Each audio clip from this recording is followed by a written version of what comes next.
মৰমৰ ছাত্ৰ-ছাত্ৰীসকল, মোৰ ইউটিউব চেনেললৈ তোমালোকক আজি পুনৰবাৰ স্বাগতম। আজি তোমালোকৰ বাবে ক্লাছ 6ৰ ছ'চিয়েল ছায়েন্সৰ নতুন ভাৱৰ উৎখান নামৰ পাঠটোৰ সকলো পাঠভিত্তিক প্ৰশ্ন উত্তৰ তোমালোকৰ বাবে লৈ আহিছোঁ। মৰমৰ ছাত্ৰ-ছাত্ৰীসকল, ভিডিঅ'টো স্কিপ নকৰাকৈ লাষ্টলৈকে চাই থাকিব। অনুশীলনীত 1 নম্বৰত দিয়া আছে উত্তৰ লিখা। ইয়াৰ ক নম্বৰ কুৱেশ্যনটো দিয়া আছে, কি কাৰণত পৰৱৰ্তী বৈদিক কালত ভাৰতীয় মানুহৰ মনত নতুন ভাৱধাৰা গঢ়ি উঠিছিল? ইয়াৰ উত্তৰ হ'ব জটিল ধৰ্মীয় নীতি নিয়ম, জাতিভেদ বা বৰ্ণ প্ৰথা আৰু অৰ্থ-সামাজিক পৰিৱৰ্তনৰ ফলত পৰৱৰ্তী বৈদিক কালত ভাৰতীয় মানুহৰ মনত নতুন ভাৱধাৰা গঢ়ি উঠিছিল।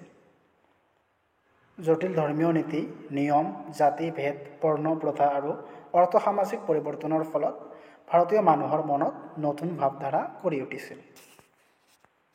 খ নম্বৰ কুৱেশ্যনত দিয়া আছে, জৈন ধৰ্মৰ মূল নীতি শিক্ষাকেইটা কি? ইয়াৰ উত্তৰ হ'ব জৈন ধৰ্মৰ মূল নীতি শিক্ষাকেইটা। তোমালোকে এইটো ভালদৰে মনত ৰাখিবা, ভেৰি ইম্পৰ্টেণ্ট হয় তোমালোকৰ কাৰণে।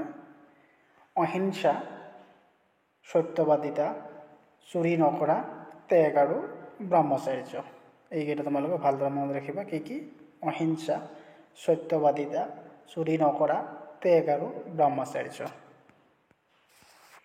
গ নম্বৰ কুৱেশ্যনত দিয়া আছে, জৈন ধৰ্ম ভাৰতৰ কোন কোন ঠাইত বিস্তৃত হৈছিল? ইয়াৰ উত্তৰ হ'ব জৈন ধৰ্ম ভাৰতৰ গুজৰাট, উত্তৰ ভাৰত, তামিলনাডু, কৰ্ণাটক আদি ঠাইত বিস্তৃত হৈছিল। ঘ নম্বৰ কুৱেশ্যনত দিয়া আছে, গৌতম বুদ্ধৰ ধৰ্মৰ প্ৰতি মন ঢাল খোৱাৰ মূলতে কি আছিল?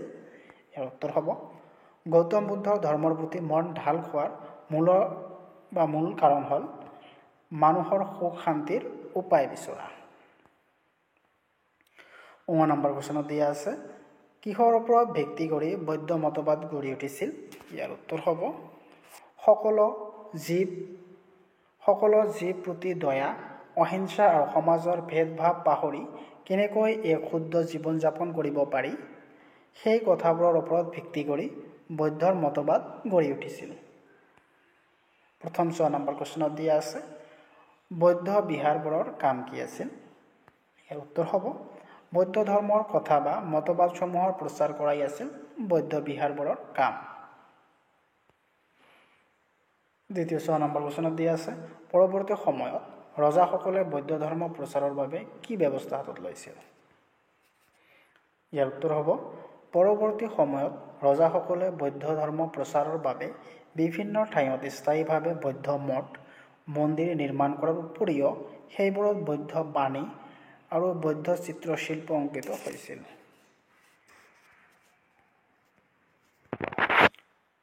পৰৱৰ্তী সময়ত ৰজাসকলে বৌদ্ধ ধৰ্ম প্ৰচাৰৰ বাবে বিভিন্ন ঠাইত স্থায়ীভাৱে বৌদ্ধ মঠ মন্দিৰ নিৰ্মাণ কৰাৰ উপৰিও এইবোৰত বৌদ্ধৰ বাণী আৰু বৌদ্ধ চিত্ৰশিল্প অংকিত কৰিছিল। 2 নম্বৰত কি দিছে, সত্য অসত্য নিৰূপণ কৰা। ইয়াৰ ক নম্বৰটো হ'ল জৈন ধৰ্মই কৰ্মফল আৰু পূৰ্ণ জন্ম বিশ্বাস কৰে। এইটো সত্য হ'ব নে অসত্য হ'ব তোমালোকক ক'ব দিছে। ইয়াৰ উত্তৰ হ'ব এইটো সত্য হ'ব, সত্য। খ নম্বৰত কি দিছে, বৌদ্ধদেৱে বলি বিধান বেছি গুৰুত্ব দিছিল। এইটো অসত্য হ'ব। তাৰপিছত গ নম্বৰত কি দিছে, বুদ্ধদেৱে সাৰনাথ দিব্য জ্ঞান লাভ কৰিছিল। এইটো অশুদ্ধ হ'ব। তাৰপিছত ঘ নম্বৰত দিছে, বৌদ্ধ সংঘবোৰত বৌদ্ধৰ বাণীসমূহ চৰ্চা কৰা হৈছিল। এইটো সত্য হ'ব।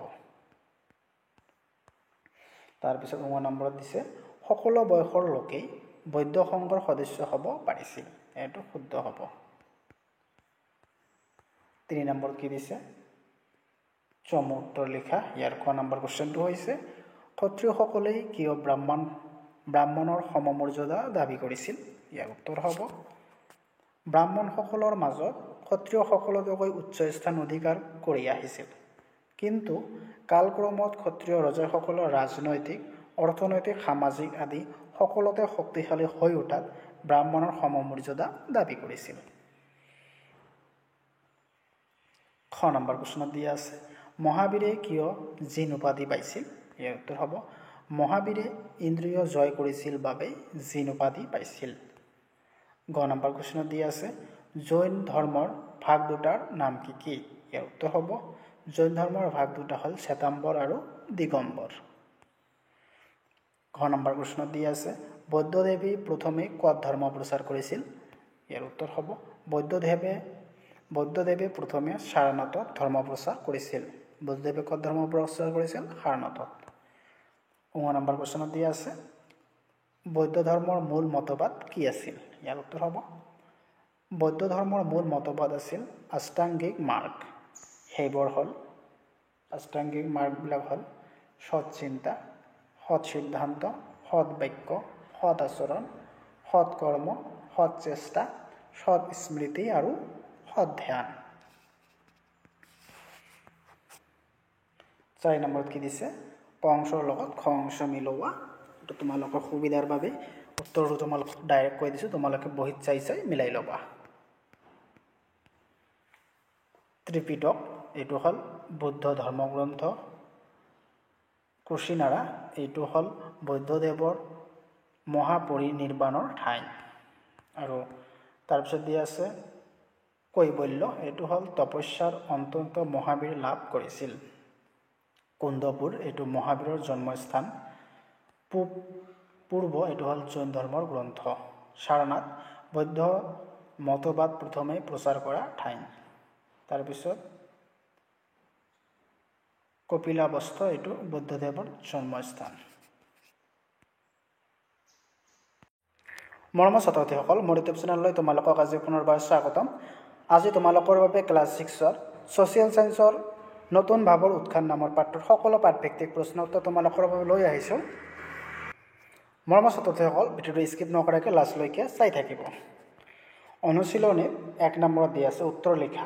ইয়াৰ ক নম্বৰ কুৱেশ্যনটো দিয়া আছে কি কি কাৰণত পৰৱৰ্তী বৈদিক কালত ভাৰতীয় মানুহৰ মনত নতুন ভাৱধাৰা গঢ়ি উঠিছিল? ইয়াৰ উত্তৰ হ'ব জটিল ধৰ্মীয় নীতি নিয়ম, জাতিভেদ বা বৰ্ণ প্ৰথা আৰু অৰ্থ সামাজিক পৰিৱৰ্তনৰ ফলত পৰৱৰ্তী বৈদিক কালত ভাৰতীয় মানুহৰ মনত নতুন ভাৱধাৰা গঢ়ি উঠিছিল। জটিল ধৰ্মীয় নীতি নিয়ম, জাতিভেদ, বৰ্ণ প্ৰথা আৰু অৰ্থ সামাজিক পৰিৱৰ্তনৰ ফলত ভাৰতীয় মানুহৰ মনত নতুন ভাৱধাৰা গঢ়ি উঠিছিল। খ নম্বৰ কুৱেশ্যনত দিয়া আছে জৈন ধৰ্মৰ মূল নীতি শিক্ষাকেইটা কি কি? ইয়াৰ উত্তৰ হ'ব জৈন ধৰ্মৰ মূল নীতি শিক্ষাকেইটা তোমালোকে এইটো ভালদৰে মনত ৰাখিবা, ভেৰি ভেৰি ইম্পৰ্টেণ্ট হয় তোমালোকৰ কাৰণে। অহিংসা, সত্যবাদিতা, চুৰি নকৰা, ত্যাগ আৰু ব্ৰহ্মচৰ্য। এইকেইটা তোমালোকে ভালদৰে মনত ৰাখিবা। কি কি? অহিংসা, সত্যবাদিতা, চুৰি নকৰা, ত্যাগ আৰু ব্ৰহ্মচৰ্য।